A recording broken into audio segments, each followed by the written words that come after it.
Genghis Khan जब मर गया ना, तो उसने जब बीमार पड़ा था तो उसने कहा था कि हमारी लाश को जब दफनाना ना तो पता ही ना चले कि हम कहां दफनाए गए।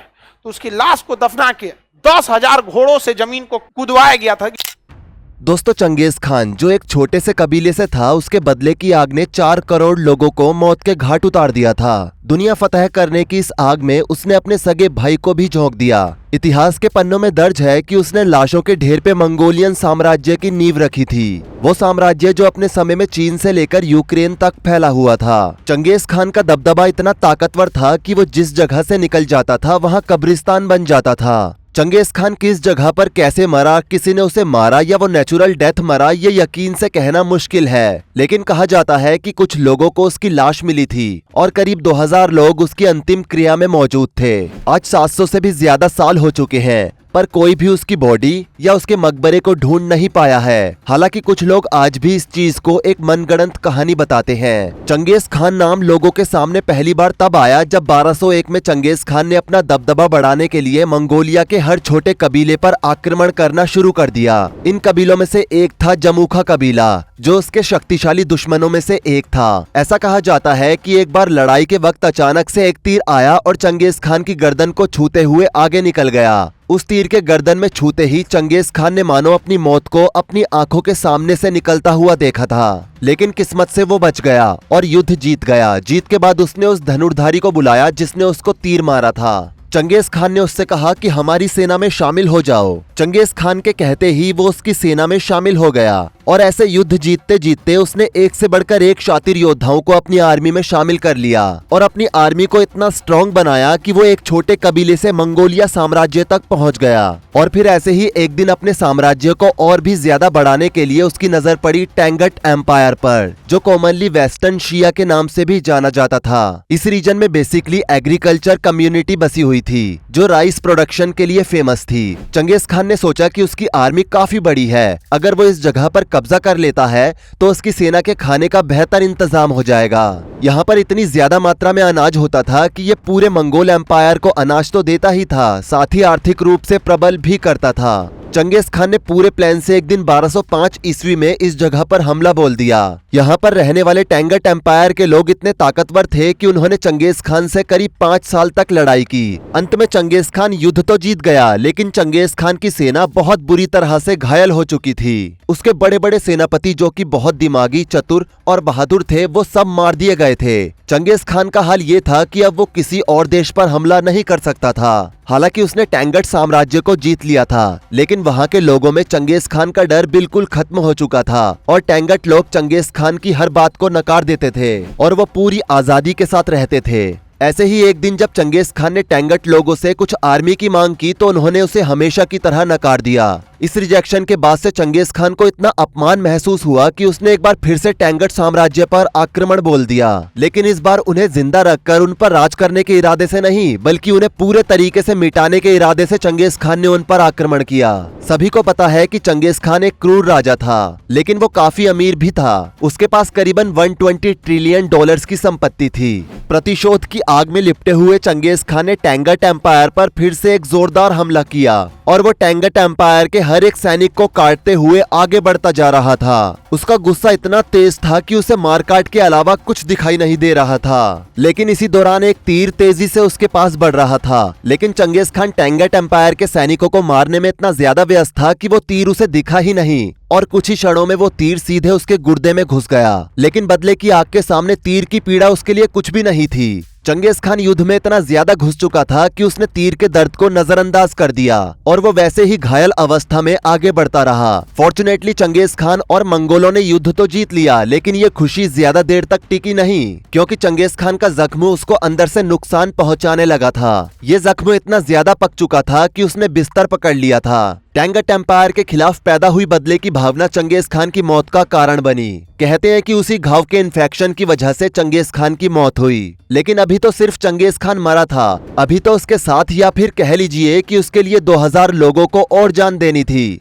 असल में चंगेज खान ने अपनी मौत से पहले यानी कि जिंदा रहते ही ये चीज लिखी थी कि उसकी अंतिम क्रिया कैसी होगी। और मंगोल परंपरा के हिसाब से अगर कोई राजा चाहे कि उसके मकबरे की खबर किसी को नहीं होनी चाहिए तो फिर चाहे कुछ भी हो जाए उसकी प्रजा उसके मकबरे की खबर किसी को नहीं लगने देती थी। और चंगेज खान ने भी बिल्कुल यही लिखा था।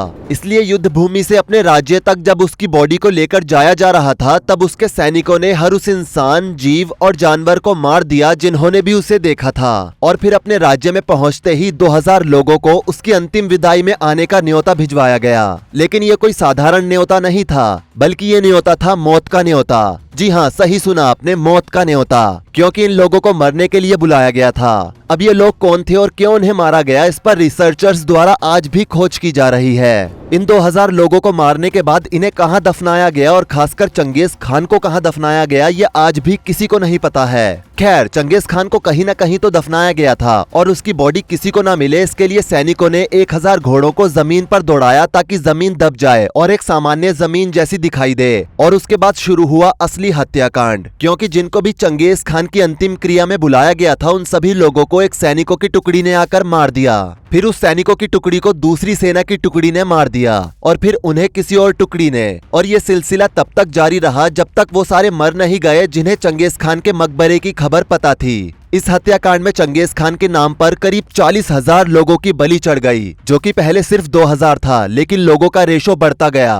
और ये इतना बढ़ गया कि 40,000 लोगों तक पहुंच गया। इन 40,000 लोगों को मारने के बाद कहां दफनाया गया ये बात किसी को नहीं पता और आज की तारीख में ऐसा कोई भी शख्स जिंदा धरती पर मौजूद नहीं है जिसे चंगेज खान या उसकी कब्र के बारे में कुछ पता हो। इतिहासकारों के मुताबिक चंगेज खान की मौत की अलग अलग 2 कहानियां और हैं। असल में जब प्रतिशोध की आग में लिपटा चंगेज खान टैंगट एम्पायर के हर सैनिक को काटते हुए आगे बढ़ता जा रहा था तो अचानक टैंगट एम्पायर के सैनिकों को घोड़े के झुंड पर अपनी तरफ आता हुआ देखकर वो इतना डर गया था कि घबराहट के मारे वो अपने घोड़े से गिर गया और जख्मी हो गया, जिसके बाद उसे युद्ध भूमि पर मौजूद कैंप में ले जाया गया और वहां उसका इलाज किया गया। लेकिन उसके सर पर चोट लगने की वजह से उसकी मौत हो चुकी थी। उसके बाद फिर वही हुआ जो पहले कहानी में आपने सुना है। रास्ते में सभी इंसानों और जानवरों को मार दिया गया और 2000 लोगों को मारने के लिए बुलाया गया और कब्र के ऊपर मिट्टी डालकर घोड़ों को दौड़ाया गया और इसके बाद फिर वही हत्याकांड शुरू हुआ और उन लोगों का कत्लेआम कर दिया गया जिन्हें चंगेज खान के मकबरे के बारे में कुछ भी पता था। अब आपको बताते हैं तीसरी और आखिरी कहानी के बारे में। दोस्तों, जब प्रतिशोध की आग में लिपटा हुआ चंगेज खान टैंगट एम्पायर के हर सैनिक को काटते हुए आगे बढ़ता जा रहा था तो टैंगट एम्पायर के 8 से ज्यादा परिवारों को चंगेज खान खत्म कर चुका था। इसके बाद जो बचे थे उसमें एक प्रिंस और एक प्रिंसेस थी और युद्ध के बीच में एक रात चंगेज खान को एक सपना आया। सपने में उसे 2 चीजें दिखी और वो 2 चीजें थी बर्फ और खून। और फिर उसने अपने सपने का मतलब ज्योतिष से पूछा तो उसने चंगेज खान को बताया कि खून का मतलब प्रिंस और बर्फ का मतलब प्रिंसेस है। और फिर क्या था, चंगेज खान ने अगले ही दिन प्रिंस को युद्ध में मार दिया और प्रिंसेस को अगवा कर लिया। और फिर जैसे ही चंगेज खान ने प्रिंसेस की तरफ कदम बढ़ाए और उसके सीने पर पड़े कपड़ों को हटाना चाहा तभी अचानक प्रिंसेस ने अपने बालों से खंजर निकाला और चंगेज खान के गले पर वार किया, जिसके बाद चंगेज खान गिर गया और फिर प्रिंसेस ने मौका मिलते ही चंगेज खान का प्राइवेट पार्ट काट दिया। इस हादसे में चंगेज खान का इतना खून बहा कि उसी जगह पर उसकी मौत हो गई और चंगेज खान के सैनिकों से बचने के लिए प्रिंसेस ने थोड़ी ही दूर पर बह रही येलो रिवर में भागकर छलांग लगा दी, जिसमें डूबने से उसकी भी मौत हो गई। फिर अगेन वही रिपीट हुआ और वही हत्याकांड यहाँ पर भी हुआ। लेकिन आज जिस माउंटेन रेंज पर चंगेज खान को दफनाया गया था वो यूनेस्को वर्ल्ड हेरिटेज साइट के अंडर आता है और इसलिए वहाँ पर जाना अलाउड नहीं है और इसलिए किसी को भी आज तक उसकी डेड बॉडी नहीं मिल पाई है। वैसे मंगोलिया में और भी कुछ कहानियां हैं, जैसे कि जब चंगेज खान की बॉडी को लाया गया था तब 1000 गार्ड्स ने चंगेज खान की आत्मा को प्रोटेक्ट करने की शपथ ली थी। उनके मुताबिक अगर किसी को भी ये बात पता चली कि उसकी बॉडी कहाँ है और उसने बॉडी को खोद के निकालने की कोशिश की तो पूरा मंगोलिया तबाह हो जाएगा।